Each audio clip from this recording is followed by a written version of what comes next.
ಪ್ರಧಾನಮಂತ್ರಿಗಳು ಏನು ದೇಶದ ಚುಕ್ಕಾಣಿ ಹಿಡ್ದಾರಲ್ಲ, ಅವರು ನ್ಯಾಯಯುತವಾಗಿ ಹಿಡಿದಾರೋ ಅಥವಾ ಈ ವೋಟ್ ಚೋರಿ ಮುಖಾಂತರ ಹಿಡಿದಾರೋ ಅನ್ನೋದು ಜನರಿಗೆ ಗೊತ್ತಾಗ್ಬೇಕಾಗಿದೆ.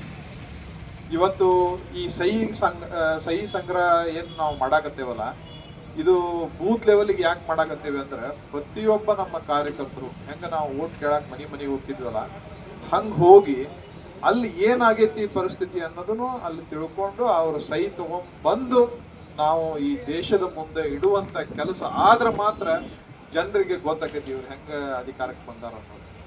ಇಲ್ಲಾಂದ್ರೆ ಬರೀ ಇದನ್ನ ಮಾಡ್ಕೊಂತ ಬಂದ್ಬಿಟ್ಟಾರ. ಚುನಾವಣೆ ಒಳಗೆ ಒಂದು ಯಾವುದೋ ಒಂದು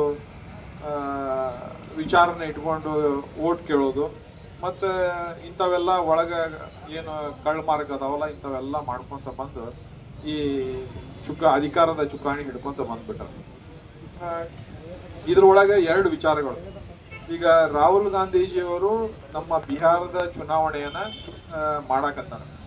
ಅಲ್ಲೇ ಇದನ್ನ ವೋಟ್ ಚೋರು ಗದ್ದಿ ಚೋಡು ಅನ್ನೋದು ಅಭಿಯಾನ ಇಷ್ಟು ಪ್ರಭಾವ ಆಗೈತಲ್ಲ, ಬಹುಶಃ ಮನೆಗೆ ಎಲ್ಲಾರು ನಿಂತು ವೋಟ್ ಚೆಕ್ ಮಾಡಾಕತ್ತಾರ. ಅಂದ್ರೆ ಇಷ್ಟು ದಿವಸ ಅದ್ರ ಬಗ್ಗೆ ಯಾರು ನಾವು ಲಕ್ಷಣ ಕೊಟ್ಟಿಲ್ಲ. ಇವತ್ತು ಬಿಹಾರ ಚುನಾವಣೆನೂ ನಾವು ಗೆಲ್ತೇವೆ ಅನ್ನೋದು ಸಹಿತ ಈ ಅಭಿಯಾನದಿಂದ ಗೊತ್ತಾಗತೈತಿ.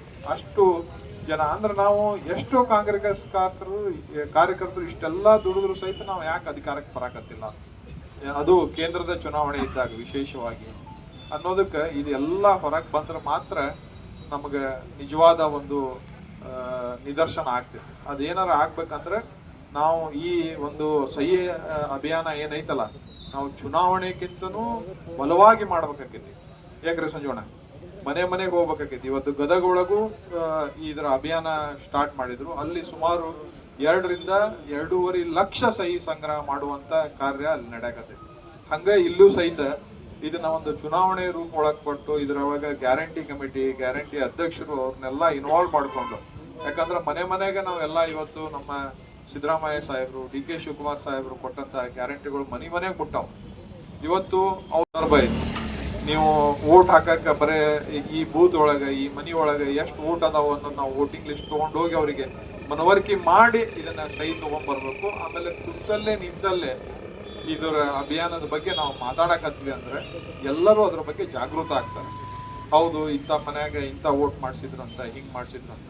ಆಮೇಲೆ ಇದು ಬಹಳಷ್ಟು ನಾವೆಲ್ಲ ವೀಕ್ಷಣೆ ಮಾಡಿದಾಗ ಇದು ಮಾಡೋಣ ಅಂತ ಹೇಳ್ತಾ, ಏನೇ ಆಗ್ಲಿ ಒಂದು ಬಿಜೆಪಿಯ ಮುಖವಾಡನ ಕಳಚುವಂತಹ ಒಂದು ಶಕ್ತಿ ಇವತ್ತು ರಾಹುಲ್ ಗಾಂಧಿ ಅವರು ಏನು ಈ ದೇಶದೊಳಗ ಹೋರಾಡಕತ್ತಾರಲ್ಲ, ಅದಕ್ಕೆ ನೀವೆಲ್ಲ ಅವ್ರ ಜೊತೆ ನಿಂತು ಅವರಿಗೆ ಬಲ ಶಕ್ತಿ ತಂದು ಕೊಡುವಂತ ಕೆಲಸ ಮಾಡೋಣ ಅಂತ ಹೇಳ್ತಾ ನನ್ನ ಮಾತು ಮುಗಿಸ್ತೇನೆ.